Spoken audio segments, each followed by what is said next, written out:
Roy got blue van and good wife. Her name was GS. इसको इसलिए याद करना जरूरी है, ये एक है, और एक क्या था, B.B. Roy of great Britain has very good wife wearing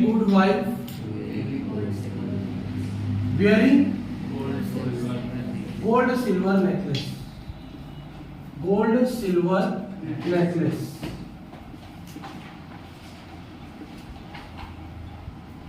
अब देखो दोनों में अंतर, दोनों को पढ़ना क्यों जरूरी है।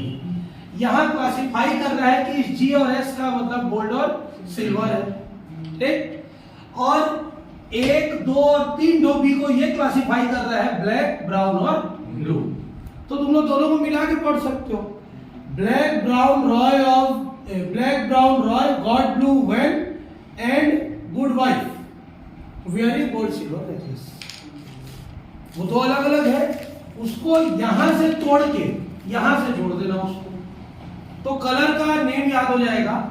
सबसे पहले हम लोग लिखेंगे कलर, तो ये लिखेंगे black, brown, red, orange, yellow. Roy का ROY का बना ना, ROY, red, orange, yellow.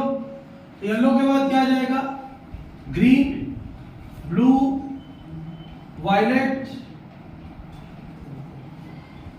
V तक का वायलेट हो गया, फिर ग्रे, व्हाइट, फिर गोल्ड, सिल्वर, और no fourth colour, no fourth ring या नो फोर्थ कलर, NFC जिसको बोलते हैं, ठीक है। यह है कलर का पूरा नेम, तो याद करने का वो टेक्निक है। अब इसमें 3 चीजें याद रखनी है, एक तो है कलर, एक है उसका मल्टीप्लायर, एक है नंबर, और एक है टॉलरेंस। क्या है, टॉलरेंस, ये याद रखिए। तो सबसे पहले ब्लैक का होता है 10 to the power 0, यहां 0, 10 to the power 1, यहां 1, 10 to the power 2, यहां 2, 10 to the power 3, यहां 3, 10 to the power 4, यहां 4, 10 to the power 5, यहां 5, 10 to the power 6, यहां 6, 10 to the power 7, यहां 7, 10 to the power 8, यहां 8, 10 to the power 9, यहां 9। ये डैश, ये डैश, ये डैश, ये डैश, ये डैश, ये डैश। यहां होता है 5%, 10%, 20%। ये सब में टॉलरेंस नहीं होता है। क्लियर है यहाँ पर? हाँ, टॉलरेंस, एरर, त्रुटि, ठीक, एरर। क्लियर है यहाँ पर? Yes sir. ये है तुम्हारा कलर कोड का चार्ट, जिसको तुम लोगों को याद रखना है। तो याद क्या रखना है, 10 to the power 0 से शुरू होकर 9 में खत्म होगा, तो 10 कलर आ जाएंगे। कितने कलर आ जाएंगे? 10 colour, black, brown, red, orange, yellow, green, blue, violet, grey और व्हाइट।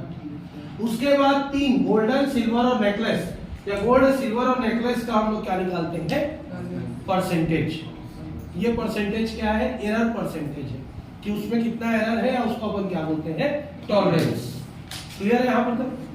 अब अगर हम लोगों को एक कार्बन दे देता है, एक कार्बन का रेजिस्टेंस दिया है जिसमें 4 रिंग्स दे देते हैं। कितने रिंग्स दे देते हैं? 4 रिंग्स दे देते हैं। तो पहले और दूसरे रिंग का नंबर निकाला जाता है। पहले और दूसरे रिंग का क्या निकाला जाता है? नंबर। तीसरे रिंग का निकाला जाता है मल्टीप्लायर। क्या निकाला जाता है? मल्टीप्लायर। और चौथे रिंग का निकाला जाता है परसेंटेज या टॉलरेंस। क्या निकाला जाता है? टॉलरेंस। याद रखिए क्या क्या बोला मैंने। रूल क्या है निकालने का? इसका रूल है if we have 4 rings, so first 2 rings का हमको क्या कैलकुलेट करना है? नंबर। थर्ड रिंग का क्या लेना है? मल्टीप्लायर। और फोर्थ रिंग का क्या लेना है? टॉलरेंस। अगर क्वेश्चन आ जाता है ग्रीन, ऑरेंज, येलो, NFC, इसका कार्बन कोड निकालो। Calculate carbon code of given carbon resistance, और नाम दे दिया ग्रीन, ऑरेंज, येलो, NFC। तो हम कैसे निकालेंगे? ग्रीन ग्रीन का नंबर कितना होता है 5 नंबर, ऑरेंज का नंबर क्या होता है 3, 53 होगा इनटू मल्टीप्लायर मतलब मल्टीप्लाई करना है, किसको मल्टीप्लाई करना है येलो को, येलो का मल्टीप्लायर कितना है 10 टू द पावर 4, यहां लिखेंगे ओम, ये हो गया कार्बन कोड। चौथा वाला है एनएफसी, तो प्लस माइनस कितना परसेंट होता है 20%, ये हो गया कार्बन कोड 3 नंबर का। क्लियर है यहां पर? कई क्वेश्चन ऐसा आ जाएगा।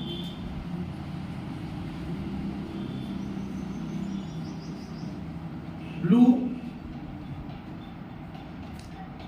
येलो, ब्राउन, गोल्ड, इसका निकालो। तो ब्लू और येलो का क्या निकलेगा नंबर, ब्लू का कितना है 6, येलो का कितना है 4, तो कितना हो गया 64। ठीक, मल्टीप्लायर किसका निकालना है हमको ब्राउन का, ब्राउन का मल्टीप्लायर कितना है 10 टू द पावर 1, तो ये डायरेक्ट 640 लिख सकते हैं इसको। बड़ा नंबर था करके हम मल्टीप्लाई नहीं किए, अगर 20 तक या 30 तक है तो सीधा एक्सपेंड कर देना उसको, ठीक है। तो 640 ओम प्लस माइनस कितना परसेंट आएगा, गोल्ड है मतलब 5%, कितना परसेंट, ये हो गया आंसर। समझ में आया कि नहीं है? क्लियर है यहां पर? अगर क्वेश्चन ऐसा आ गया 2300 ओम प्लस माइनस 20%, इसमें कलर का नाम लिखो, उल्टा आ गया क्वेश्चन, कलर दिया तो कोड निकाले, कोड दिया कलर निकालना है। कलर कैसे निकलेगा, इसको ब्रेक करो, 23 इंटू 10 का पावर 2 ओम प्लस माइनस कितना परसेंट, 2 मतलब कौन सा कलर है रेड, 3 मतलब कौन सा कलर है ऑरेंज, 10 टू द पावर 2 मतलब फिर से रेड, और उसके बाद एनएफसी नो फोर्थ कलर, ये हो गया 4 कलर। क्लियर हो गया यहां पर? मतलब अगर तुमको कलर दे दिया है तो कोड निकालना है, कोड दे दिया है तो कलर निकालना है। क्लियर है? के का तो और समझो, हाँ जैसे कोड और देख लो,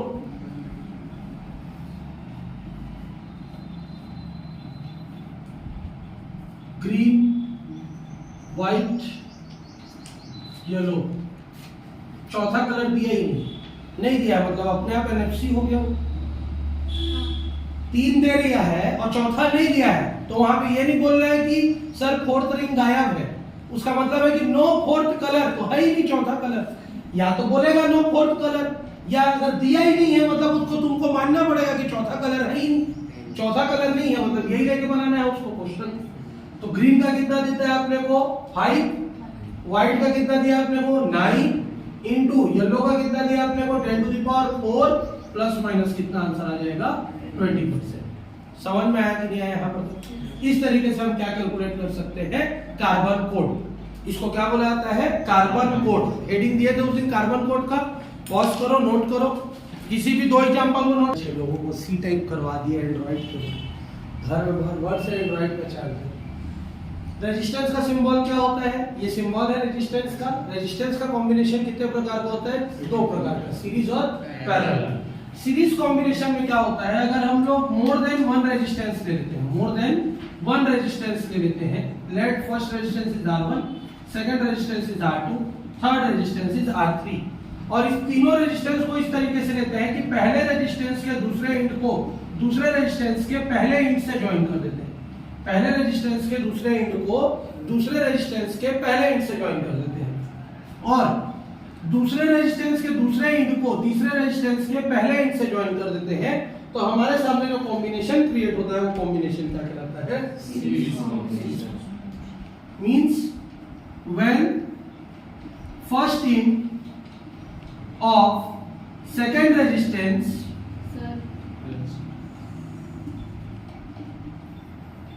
सही तो लिख रहा था, second resistance is connected, definition लिख रहा हूं बेटा, सीरीज में पैरेलल का नहीं लिख रहा हूं, is connected with second end of first resistance and so on मतलब आगे, ठीक है। जैसे वाइस वर्सा मतलब ठीक उल्टा, सो ऑन मतलब आगे, ठीक है। तो सेकेंड रेजिस्टेंस के पहले इंड को पहले रेजिस्टेंस के सेकेंड इंड से जोड़ दिया जाए, फिर थर्ड रेजिस्टेंस के पहले इंड को सेकेंड रेजिस्टेंस के सेकेंड इंड से जोड़ दिया जाए, तब ये कॉम्बिनेशन क्या कहलाता है? Series combination. अब थोड़ा और समझ लेते हैं। ये सेकेंड इंड है, ये फर्स्ट इंड है, ये फर्स्ट इंड है, ये सेकेंड इंड है, ये फर्स्ट इंड है, ये सेकेंड इंड है। अब पहले रेजिस्टेंस का दूसरा इंड दूसरे रेजिस्टेंस के पहले इंड से ज्वाइन हुआ, ज्वाइन। सेकेंड रेजिस्टेंस का सेकेंड इंड थर्ड रेजिस्टेंस के पहले इंड से ज्वाइन हुआ, ज्वाइन।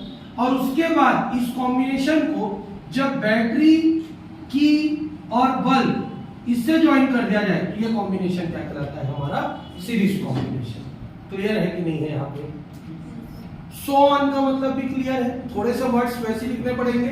सो ऑन नहीं लिखोगे तो लंबा लंबा 3 लाइन का वही थ्योरी हो जाएगा। सो ऑन मतलब ठीक आगे, ठीक है। वाइस वर्सा मतलब ठीक उल्टा। इन वर्ड्स को याद रखना, ठीक है। क्लियर है ड्राइंग? अब ड्राइंग क्लियर हो गया तो ड्राइंग क्लियर होने पे समझ में आया कि अगर तीनों रेजिस्टेंस को साइड बाय साइड रख दे, कैसे रख दे? साइड बाय साइड, एक के बगल में एक के बगल में, तो इस कॉम्बिनेशन को क्या बोला जाता है? सीरीज कॉम्बिनेशन बोला जाता है। सीरीज कॉम्बिनेशन में अगर हम करंट अप्लाई करते हैं, क्या अप्लाई करते हैं? करंट अप्लाई करते हैं, तो कितना ठो वायर दिख रहा है हमको करंट में? एक ठो वायर दिख रहा है। कितना ठो वायर दिख रहा है? एक ठो वायर दिख रहा है। अगर एक ठो वायर दिख रहा है तो सब में कॉमन करंट फ्लो होगा। क्या हो जाएगा? सब में कॉमन करंट, मतलब इसमें भी आई करंट फ्लो होगा, इसमें भी आई करंट फ्लो होगा, इसमें भी आई करंट फ्लो होगा। तीनों में कितना करंट फ्लो हो जाएगा? आई करंट, क्योंकि एक ही तार है। लेकिन अगर हम पोटेंशियल की बात करें कि इस रेजिस्टेंस का पोटेंशियल कितना होगा, इस रेजिस्टेंस का पोटेंशियल, इस रेजिस्टेंस, तो तीनों का डिस्टेंस अलग अलग है। तीनों का डिस्टेंस अलग अलग है। तो हमको पता है कि पोटेंशियल किस पर डिपेंड करता है? डिस्टेंस पे भी डिपेंड करता है। पोटेंशियल किस पर डिपेंड करता है? डिस्टेंस पे। तो यहां से यहां तक का पोटेंशियल कितना होगा? V1। यहां से यहां तक का पोटेंशियल कितना होगा? V2। यहां से यहां तक का पोटेंशियल कितना हो जाएगा? V3। ये कॉन्सेप्ट क्लियर है कि नहीं? फिर से तीन रेजिस्टेंस लिए, तीन रेजिस्टेंस कैसा लिए? Side by side. शॉर्टकट है पढ़ने का, साइड बाय साइड लिए। तो जब तीन रेजिस्टेंस को साइड बाय साइड कनेक्ट करते हैं तो इस कॉम्बिनेशन को कौन सा कॉम्बिनेशन बोलते हैं? Series combination. अब सीरीज कॉम्बिनेशन में जब उसमें करंट अप्लाई किया जाता है तो कितना ठो तार दिख रहा है? पूरा सीधा सीधा एक ठो तार। एक वायर दिख रहा है तो उसमें करंट की वैल्यू क्या रहेगी? सेम रहेगी। आई ही रहेगी, आई नहीं, सेम रहेगी। आई अमाउंट को बता रहा है, सेम करंट फ्लो हुआ। लेकिन तीनों रेजिस्टेंस का डिस्टेंस अलग अलग है और हमको पता है कि पोटेंशियल की वैल्यू डिस्टेंस पे डिपेंड करती है। किस पर डिपेंड करती है?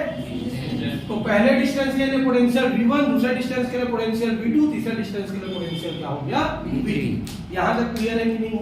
टोटल पोटेंशियल बैटरी का कितना है मान के चलते हैं? V। तो टोटल पोटेंशियल क्या निकलेगा? V is equal to V is equal to V1 plus V2 plus V3। Equation number क्या हो गया? 1। बट ओम्स लॉ से क्या जानते हैं? पढ़ क्या है? ओम्स लॉ क्या होता है? V is equal to IR। V is equal to क्या पढ़ क्या है? IR। तो पहले का निकालेंगे तो V1 इज इक्वल टू क्या हो जाएगा? IR1, तो क्या ही तो कांस्टेंट है। V2 के लिए निकालेंगे तो क्या हो जाएगा? IR2, I कांस्टेंट है। V3 के लिए निकालेंगे तो क्या हो जाएगा? IR3, I कांस्टेंट है। इन चारों वैल्यू को उठा के क्वेश्चन में पुट कर दिया जाए तो कैसे दिखाई देगा हमको? IR is equal to IR1 plus IR2 plus IR3। I क्या निकाल रहा है? सब में कॉमन क्या बचा?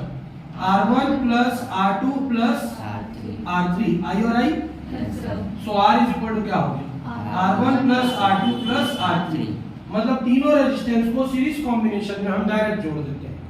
क्लियर है यहां पर तक? कोई डाउट? तो सीरीज कॉम्बिनेशन का फार्मूला क्या निकला? RS। सीरीज बताएगा RS is equal to R1 plus R2 plus R3। Parallel combination क्या होगा? अगर हम तीन रेजिस्टेंस लें और तीनों रेजिस्टेंस के फर्स्ट इंड को एक पॉइंट से ज्वाइन कर दें, तीनों रेजिस्टेंस के फर्स्ट इंड को एक पॉइंट से ज्वाइन कर दें और तीनों रेजिस्टेंस के सेकेंड इंड को एक पॉइंट से ज्वाइन कर दें, तो ये कॉम्बिनेशन हमारा क्या कहलाता है? Parallel combination. कौन सा कॉम्बिनेशन कहलाता है? Parallel combination. Means when first end of all resistance are connected to one point, and second end of all resistance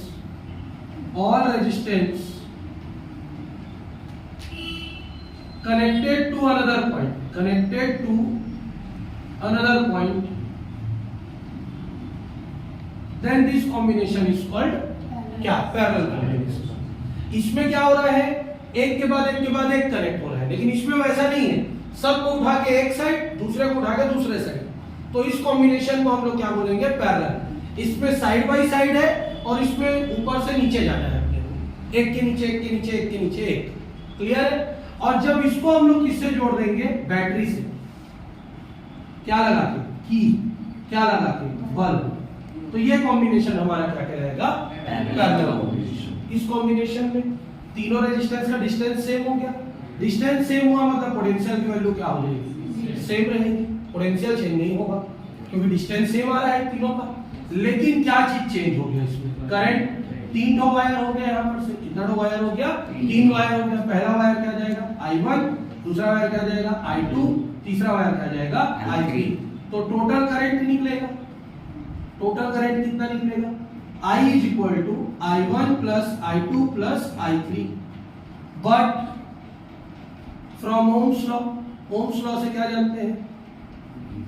V is equal to IR, so I is equal to कितना हो जाएगा? V upon I यहाँ पे multiply में उधर जाके क्या हो गया? डिवाइड।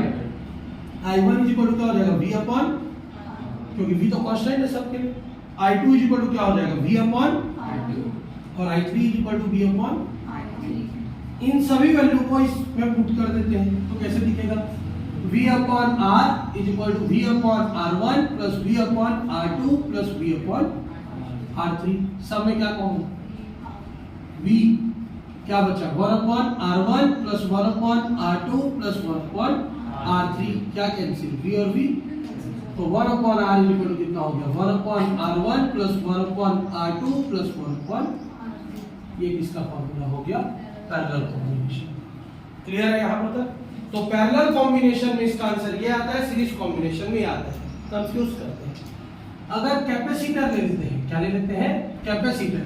तो कैपेसिटर का सीरीज कॉम्बिनेशन बोलता है 1 upon C is equal to 1 upon C1 plus 1 upon C2, और पैरेलल कॉम्बिनेशन बोलता है कैपेसिटर का C is equal to C1 plus C2। थोड़ा सा कंफ्यूजन अब क्रिएट होगा। जो इसका सीरीज है वो उसका पैरेलल होता है, और जो उसका इसका पैरेलल है वो उसका सीरीज होता है। ये याद रख लिया रहना ना, कंफ्यूज नहीं होना है। क्लियर कर रहे हैं हम लोग कि इसका सीरीज में डायरेक्ट जोड़ना है, पैरेलल में रेसिप्रोकल करके जोड़ना है। उसके सीरीज में रेसिप्रोकल करके जोड़ना है और पैरेलल में डायरेक्ट जोड़ना है। क्लियर है यहाँ पर तक? चलो पॉज करो, नोट करो दोनों। बेसिक्स में एक बेसिक चीज याद रखेंगे। क्या? अभी हम लोग कॉम्बिनेशन ऑफ रेजिस्टेंस देखेंगे। कॉम्बिनेशन ऑफ रेजिस्टेंस दो प्रकार का होता है, एक होता है सीरीज और एक होता है पैरेलल। सीरीज में कैसे जोड़ते हैं? साइड बाय साइड, ये इस तरीके से जोड़ते जाते हैं, ये सीरीज कॉम्बिनेशन। और जब इसी रेजिस्टेंस को हम लोग नीचे की तरफ जोड़ते जाएंगे तो ये कौन सा कॉम्बिनेशन कहलाता है? पैरेलल। लेकिन कई ऐसे सर्किट होंगे जो ना तो सीरीज से सॉल्व होंगे ना तो पैरेलल से सॉल्व होंगे। कई ऐसे सर्किट होंगे जो ना तो सीरीज से सॉल्व होंगे ना तो पैरेलल से सॉल्व होंगे, वो कॉम्प्लेक्स इलेक्ट्रिकल सर्किट रहेंगे। क्या रहेंगे? कॉम्प्लेक्स इलेक्ट्रिकल सर्किट, जिसमें सीरीज पैरेलल दोनों एक साथ आ जाएगा। सीरीज पैरेलल दोनों एक साथ आ जाएगा और उसको स्टडी करना पॉसिबल नहीं हो पाएगा। जस्ट लाइक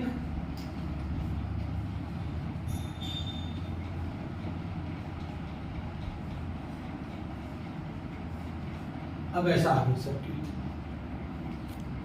बीच में हाँ, इसीलिए मैं बोल रहा हूँ इसको कॉम्प्लेक्स बोलेंगे कि इसका करंट ऊपर भी फ्लो हो सकता है, इसका करंट नीचे भी फ्लो हो सकता है। ऐसा सर्किट आ जाए अगर,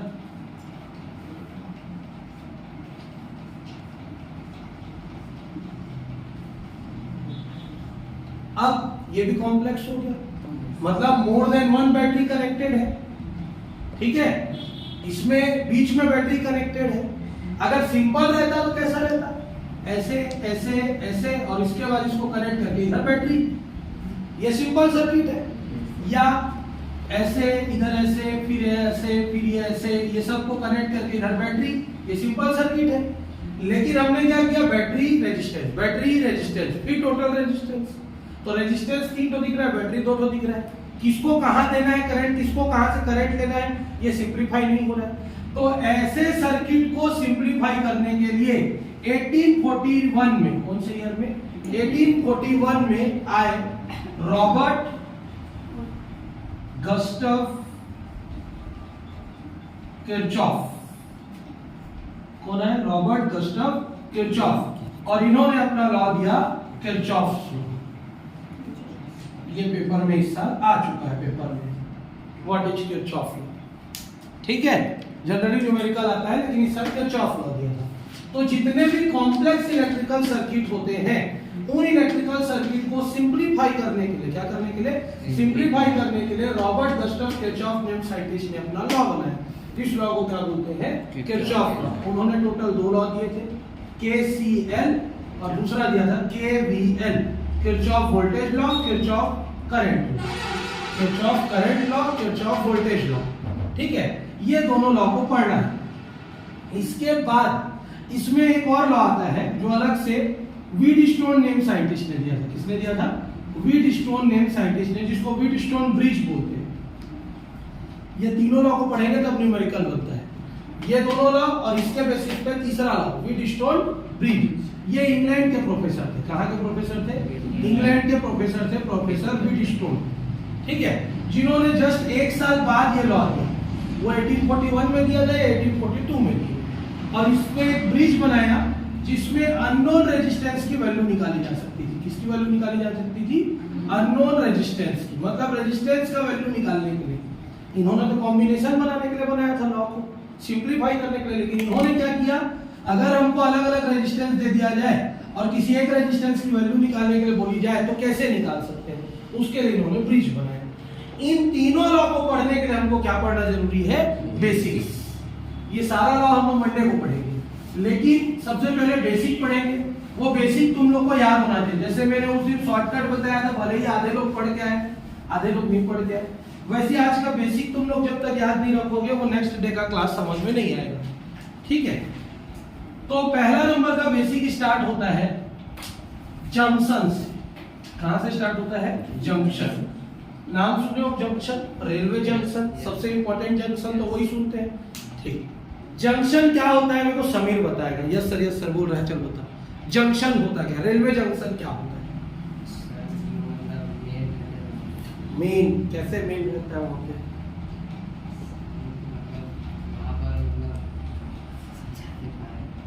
समझा नहीं पा रहा है, समझ गया है, नहीं समझा है। शक्ति जंक्शन क्यों नहीं है, चापा जंक्शन है, चापा जंक्शन है, कोरबा जंक्शन है, रायगढ़ जंक्शन नहीं है, रायगढ़ जंक्शन नहीं है ना, बिलासपुर जंक्शन है, रायपुर जंक्शन नहीं है कि है हाँ रायपुर जंक्शन है, क्योंकि वो क्या है, हमारा कैपिटल है। हालांकि वो नियम से जंक्शन नहीं होना चाहिए, लेकिन कैपिटल की वजह से उसको जंक्शन बोला जाता है। हाँ बता, श्रद्धा बताएगी। आदित्य को छोड़ के और किसी को पता है जंक्शन, रेलवे जंक्शन क्या होता है, क्यों जंक्शन वर्ड का यूज किया जाता है, बता। हाथ ऊपर गिना है, बता। समझ में आया? जंक्शन वर्ड रेलवे में क्यों उपयोग किया जाता है, एक ऐसा प्लेस जहां पर मोर देन वन रूट क्या होते हैं, अप्लाई होते हैं। जैसे बिलासपुर है, अब ये बिलासपुर का रेलवे स्टेशन है, तो बिलासपुर का रेलवे स्टेशन, एक ट्रेन रायपुर साइड जाती है और एक ट्रेन यहां पर से एमपी साइड जाती है, मध्य प्रदेश साइड, ठीक है, इसलिए इसको जंक्शन बोलते हैं। चापा ले लेते हैं, एक ट्रेन शक्ति साइड आती है और एक ट्रेन कोरबा साइड जाती है, इसलिए इसको जंक्शन बोलते हैं। तो एक ऐसा प्लेस जहां पर ओरिजिन पॉइंट से दो अलग अलग डायरेक्शन पे रूट निकल जाए, उस जगह को क्या बोला जाता है, जंक्शन। समझ में आया? सेम चीज इलेक्ट्रिसिटी में भी अप्लाई होगा। एक ऐसा पॉइंट जहां पर मोर देन वन डायरेक्शन से करंट अगर फ्लो हो सकता है, तो वो पॉइंट क्या कहलाता है, हमारा जंक्शन कहलाता है। क्लियर है कि नहीं है? तो पहला पॉइंट जंक्शन का कॉन्सेप्ट क्लियर हुआ। अगर कोई भी हमको बोलता है कि जंक्शन क्या होता है, तो जंक्शन क्या होता है, जहां पर मोर देन वन डायरेक्शन में करंट क्या हो सकता है, फ्लो हो सकता है, या मोर देन वन डायरेक्शन से करंट उस पॉइंट पे पहुंच सकता है। दोनों पॉसिबल है। वहां से करंट एक डायरेक्शन से ज्यादा डायरेक्शन में निकले या एक डायरेक्शन से ज्यादा डायरेक्शन में वहां पे करंट पहुंचे, दोनों पॉसिबल। तो इस पॉइंट को क्या बोला जाता है, जंक्शन। क्लियर है कि नहीं, समझ में आया कि नहीं है?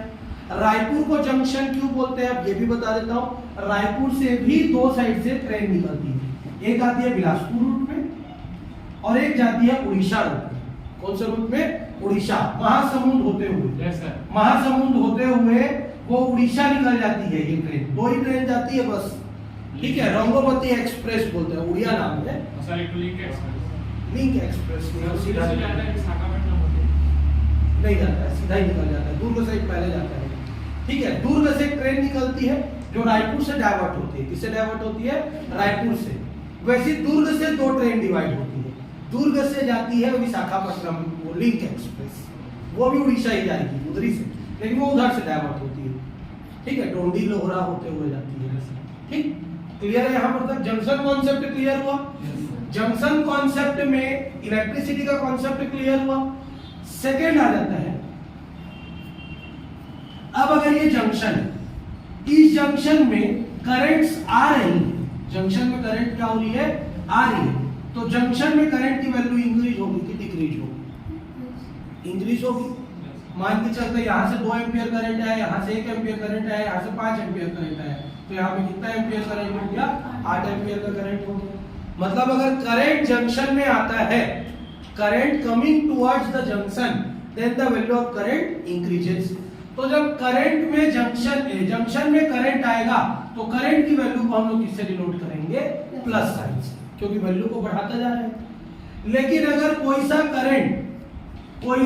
करंट जंक्शन को लीव करके बाहर निकल जाता है, कोई सा करंट जंक्शन को छोड़कर बाहर चला जाता है, 3 एम्पियर का करंट बाहर चला गया, तो हमारे पास बचा कितना, 5 एम्पियर। 8 एम्पियर आ रहा है लेकिन 3 एम्पियर चला गया, तो करंट जा रहा है, इसलिए इसको कौन से साइन से डिनोट करेंगे, माइनस साइन से डिनोट करेंगे। तो बेसिक क्लियर है कि नहीं? जंक्शन क्या होता है, क्लियर है? अगर जंक्शन में करंट आएगा तो कौन सा साइन आएगा, प्लस साइन। जंक्शन से करंट जाएगा तो कौन सा साइन आएगा, तो यहाँ पे लिखेंगे current reach to the junction, reach to the junction. Junction में अगर करंट आ रहा है तो कौन सा साइन यूज करेंगे, प्लस साइन। और current leaving from the junction, from the junction, junction को छोड़ के अगर करंट जा रहा है तो कौन सा साइन यूज करेंगे, माइनस साइन यूज करेंगे। क्लियर है कि नहीं है? समझ में आया? चौथा पॉइंट आ जाता है, अगर करंट का डायरेक्शन और रेजिस्टेंस का डायरेक्शन दोनों सेम हो जाता है, ये रेजिस्टेंस है, ये करंट है, अगर करंट का डायरेक्शन और रेजिस्टेंस का डायरेक्शन दोनों सेम हो जाता है तो हम लोग को क्या साइन लेके सॉल्व करना है, माइनस साइन। क्यों माइनस साइन लेंगे? करंट जिस दिशा में हमारा रेजिस्टेंस बढ़ रहा है उसी दिशा में अगर तुम करंट को भी फ्लो करोगे तो करंट रुक के जाएगा। रेजिस्टेंस बढ़ रहा है, रेजिस्टेंस बढ़ रहा है और तुम उसी डायरेक्शन में अगर करंट को फ्लो किया तो उसको रोक के भेजेगा, डायरेक्ट तो फ्लो नहीं होगा, तो करंट की वैल्यू डिक्रीज होती जाएगी, इसलिए क्या साइन लेंगे, माइनस साइन। लेकिन अगर करंट का डायरेक्शन और रेजिस्टेंस का डायरेक्शन अपोजिट हो जाएगा, करंट का डायरेक्शन और रेजिस्टेंस का डायरेक्शन अपोजिट हो जाएगा तो डायरेक्टली फ्लो हो जाएगा, वो रेजिस्टेंस उस पर लागू नहीं होगा, क्योंकि रेजिस्टेंस ऐसा उठने की कोशिश करेगा तो करंट तब तक के फ्लो हो गया रहेगा। तो इसमें कौन सा साइन लेंगे, प्लस साइन। ठीक, छठवां, सिक्स्थ, ये हमारा किसका सिंबल है, सेल का, जिसमें ये कौन सा टर्मिनल है, माइनस, ये कौन सा टर्मिनल है, प्लस। ये कौन सा सिंबल है, बैटरी का। ठीक है, इस साल जो एक्सटर्नल आए थे वो यही क्वेश्चन को पूछे और बच्चे लोग आंसर नहीं दिए मेरे यहाँ।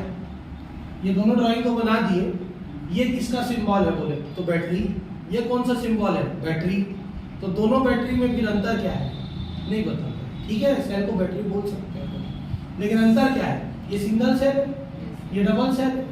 अगर ऐसी बहुत सारे लाइन खींच देंगे तो वो क्या हो जाएगा, मल्टी सेल हो जाएगा। क्या हो जाएगा, मल्टी सेल। और जब 2 या 2 से अधिक सेल को जोड़ा जाता है तो क्या बनता है, बैटरी, जिसमें छोटा वाला वैल्यू किस चीज को बताता है, नेगेटिव टर्मिनल, बड़ी वाली लाइन किस चीज को बताता है, पॉजिटिव टर्मिनल। जनरली अगर हम लोग बैटरी देखते हैं तो कुछ इस तरीके से बैटरी रहता है, देखे भी होगी, ये ऐसा रहता है बैटरी, ठीक है। तो ये जो प्लेट है, यहाँ पर वाला प्लेट है, ये हमारा बताता है पॉजिटिव टर्मिनल को, और ये जो है वो किस चीज को बताता है, नेगेटिव टर्मिनल को। क्लियर है यहाँ पर? तो ये जो छोटा सा गोला पड़ा इसलिए माइनस साइन लिख दिए, और बड़ा सारा गोला पड़ा इसलिए कौन सा साइन लिख दिए, प्लस साइन लिख दिए। क्लियर हो गया यहाँ पर? तो समझ में आया? अब ये बैटरी है, बैटरी में अगर हम जाके नेगेटिव टर्मिनल में टकराते हैं, अगर हमारा सर्किट जाके किस पे टकराता है, नेगेटिव टर्मिनल में, तो हम लोग ईएमएफ की वैल्यू को पॉजिटिव लेंगे। किसकी वैल्यू को पॉजिटिव लेंगे? ईएमएफ या वोल्टेज की वैल्यू।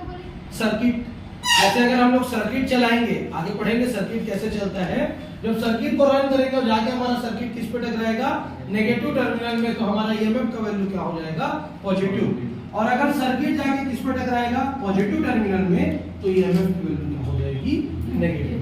ये याद रखना। तो टोटल बेसिक देखेंगे तो 6 ही बेसिक है, जंक्शन को सिर्फ समझाने के लिए था। अगर करंट जंक्शन की तरफ आ रहा है तो पॉजिटिव रहेगा, करंट जंक्शन को छोड़ के जा रहा है तो नेगेटिव रहेगा। अगर करंट रेजिस्टेंस का डायरेक्शन सेम हो जा रहा है तो माइनस साइन रहेगा, करंट रेजिस्टेंस का डायरेक्शन अपोजिट हो जा रहा है तो प्लस साइन रहेगा। अगर बैटरी जाके नेगेटिव टर्मिनल में टकरा रही है तो प्लस साइन रहेगा, और पॉजिटिव टर्मिनल में टकराएगी तो कौन सा साइन रहेगा, माइनस साइन रहेगा। क्लियर है कि नहीं है? यहाँ समझ में? नोट करो बेसिक 1 2 3 4 5 6 पहला वाला